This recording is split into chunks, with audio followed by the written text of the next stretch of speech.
Olá pessoal, eu sou Frank Ataídes do canal Historiando a Verdade e hoje eu vou abordar algumas questões que eu tenho acompanhado pela internet como falsas verdades históricas, tá? A primeira delas foi do Leandro Narlock, né, que é autor do Guia Politicamente Correto do Brasil, Guia Politicamente Correto da América Latina e Guia Politicamente Correto do Mundo.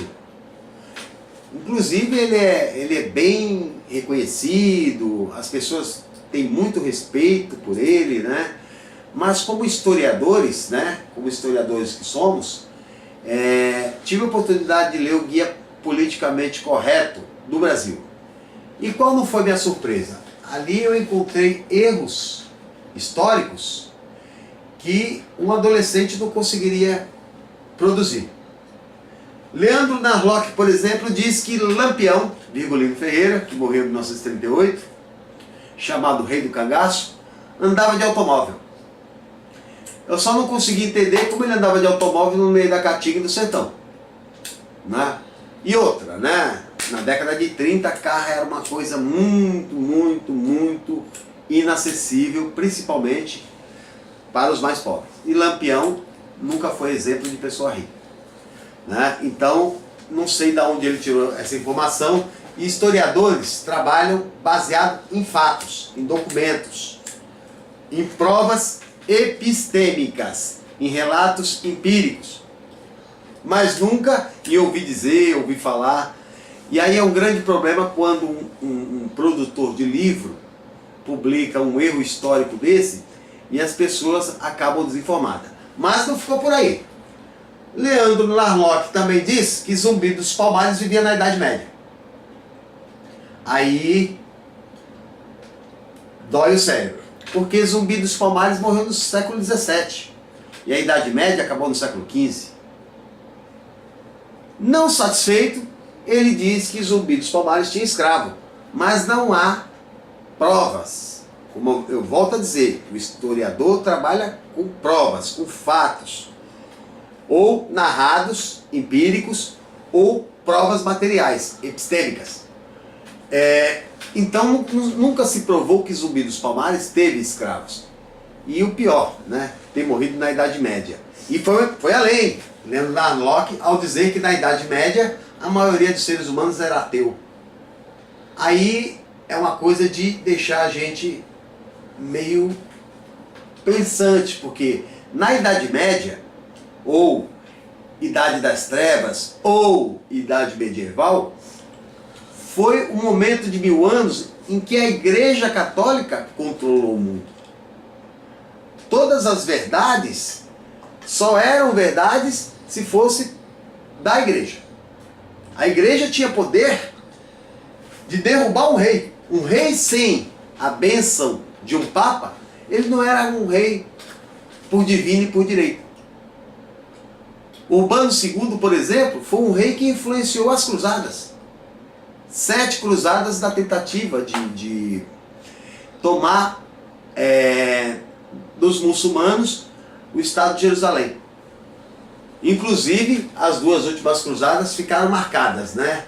Porque uma foi a cruzada dos mendigos, que aí houve uma limpeza da mendicância na Europa, e a outra foi a cruzada das crianças, que limpou todos os chamados trombadinhas da época, da Europa também.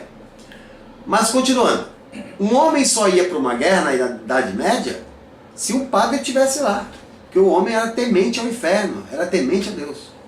Então dizer que o homem é ateu é quase um sacrilégio. A gente pode lembrar do Giordano Bruno, por exemplo, quando disse que existia um universo, foi queimado vivo. Galileu Galilei, quando afirmou que a Terra era redonda e não era o centro do universo, ficou preso grande parte da vida. Então, o poder da Igreja Católica era imenso e os homens eram extremamente tementes a Deus. Aí, um outro personagem que me deixou abismado, não é, que posa nas redes sociais como um intelectual, né, que na verdade é o intelectualite, né, que é o Kim, eu costumo chamar de Kim Catupiry. um japonesinho do MBL, Movimento Brasil Livre, né? Que derrubou a Dilma, mas não bateu panela pro Temer. Mas vamos lá. Kim Kataguiri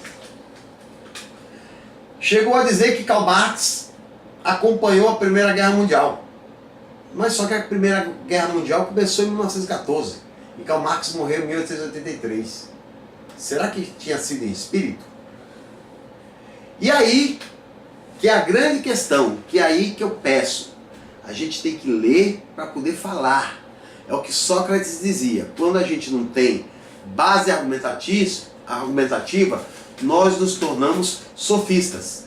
Nossos argumentos são ralés, né? Então, dizer que Karl Marx, né, acompanhou a Primeira Guerra Mundial é um erro crasso.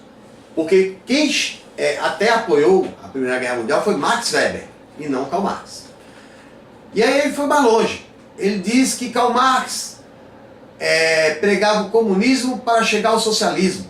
Ele deturpou toda a teoria porque talvez ele não tenha lido nenhuma folha sobre Karl Marx, né? E eu me lembro de um episódio do deputado Eduardo Bolsonaro, né, usando como base o filósofo de quarta série Olavo de Carvalho, né, e dizendo tudo o que você precisa saber para não ser um idiota.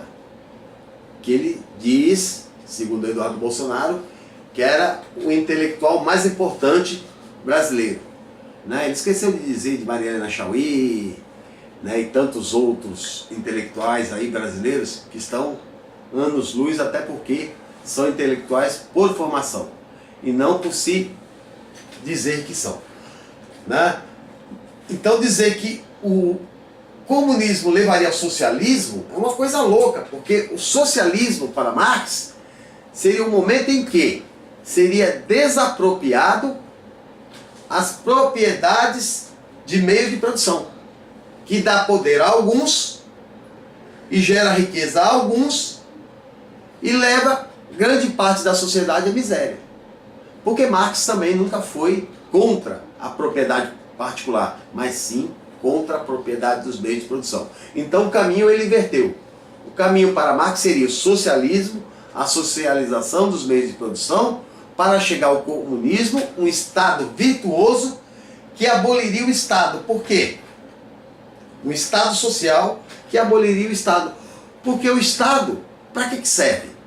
Cobrar imposto dos mais pobres e liberar os ricos de pagar imposto, né? A título de informação para nós, por exemplo, os milionários brasileiros não pagam imposto sobre rendimentos e nem sobre dividendos. E quem paga imposto?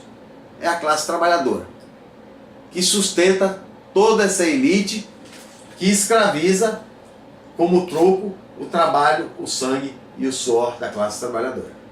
Tá? Essa foi minha participação de hoje. Quem gostou, deixa um like aí, se inscreva no canal, né? Quem tiver algum assunto para ser abordado, alguma curiosidade, né? Eu sei que alguns alunos já me pediram para falar sobre a Primeira e a Segunda Guerra Mundial.